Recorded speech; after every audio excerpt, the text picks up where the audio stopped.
If I could have your attention, hopefully people have champagne, and we'd like to welcome you and have just a few toasts. I certainly want to welcome you to Sarah and Joey's wedding. It's also our Christmas party for the next 5 years, our 60th birthday party, our 70th birthday party, and our 80th birthday party. So chew slowly. The father of the groom and the best man, Mike Petrangelo, has a toast.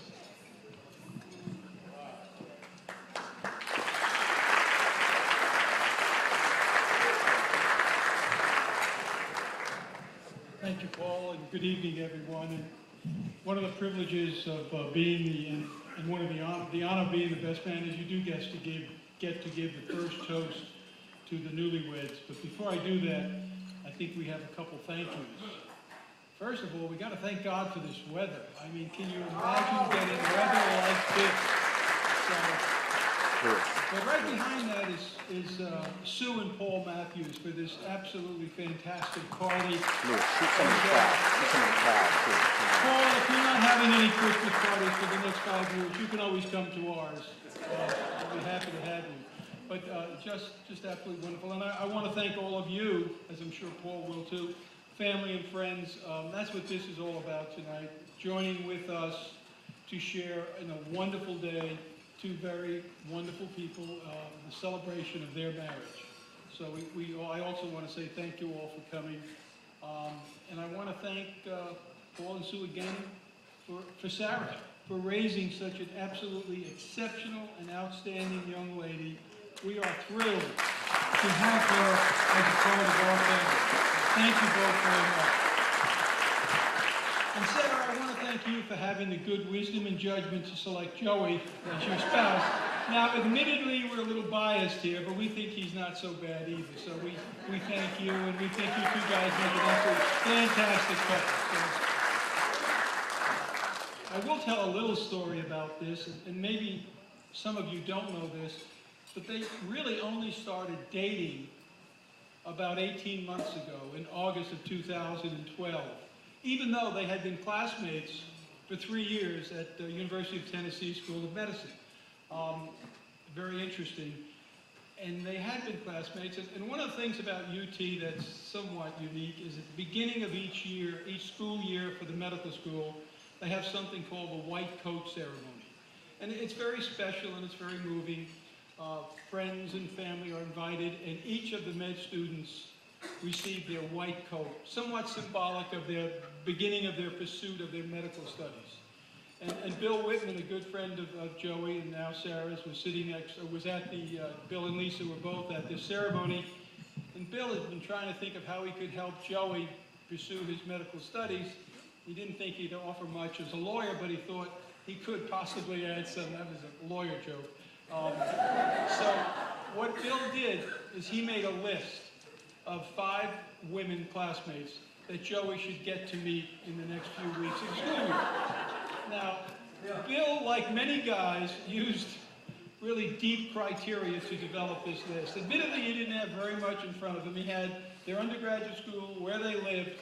So Bill's criteria in selecting the list was the undergraduate school, where they lived, and how they looked in their new white coat. And that was what he used. Sarah's name was at the top of Bill's list. In a similar vein, about a week or 2 into school, Sue asked Sarah if there were any interesting guys in her class. And Sarah, after the perfunctory, "Oh, mother, please," said, well, there's this one interesting older guy. Well, the older guy was Joey. Now this was about, they had these thoughts at the beginning, and this was 3 years later now, in August of 2012, when they begin dating. They're engaged in February of 2013 and married today. So it's a wonderful story, but now I know you both had absolutely fantastic careers in your medical studies. I know you are going to be terrific residents and outstanding doctors. I just hope that as you develop your skills, you maybe spend a little less time in determining your diagnosis and the course and the path that you need to follow. 3 years is a long time to make a decision that you want to see each other. While I hope that's the case, I have absolutely no doubt, and I've never been more certain about anything than I have been about the fact that the diagnosis that you did make is the absolute correct and proper one, and you two are an absolutely fantastic couple, and we do wish you all the best. So, thank you for that conversation. I'm just going to be another minute or two, because I do want to give a toast and ask that you raise your glasses. I'm going to borrow a toast that I delivered 46 years ago to some very dear friends who are with us tonight and still happily married. I checked that out with them beforehand, so this toast seemed to have worked with them, and I'm going to borrow it and use it for Joey and Sarah. Joey and Sarah, may this, the spring of your life, lead to a fruitful summer, a mature and contented winter, and a peaceful and mature and contented autumn, and a peaceful and blessed winter. And may you continue to love each other as much as you do today in the years and decades that will follow you. And may God continue to bless you as he has, and continue to hold you close to him and close to each other. God bless both of you.